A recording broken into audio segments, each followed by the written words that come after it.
পুজো মানে শুধুমাত্র বিনোদন নয়, পুজো মানে শ্রদ্ধা আর সামাজিক সচেতনতা। অনেক সামাজিক বার্তা এর মাধ্যমে ফুটিয়ে তোলা হয়। তাই পরবর্তী সময়েও এর প্রভাব অনেক। মালদা সদরঘাট ক্লাবের এই প্রদর্শনীটি ছিল অভিনব।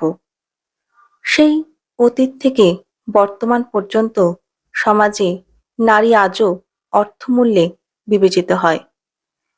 নিজের ঘরবাড়ি, বাবা-মা ছেড়ে আসা মেয়েটা নতুন সংসারে এসে পণপ্রথার শিকার হয়।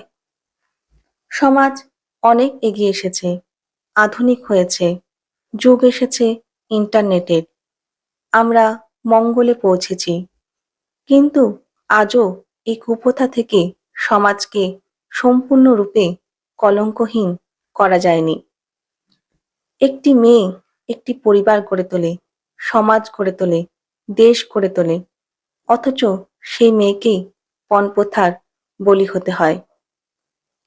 পণ নেওয়া এবং পণ দেওয়া দুটোই অপরাধ।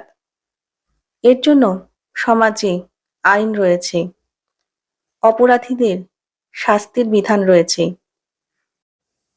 রাজা রামমোহন রায়, বিদ্যাসাগর মহাশয় প্রমুখ সমাজ সংস্কারের আন্দোলনে যুক্ত ব্যক্তিদের কথায় বারবার এই পণপ্রথার কথা উঠে এসেছে, কিন্তু সেইভাবে এই কুপ্রথাকে বন্ধ করা যায়নি।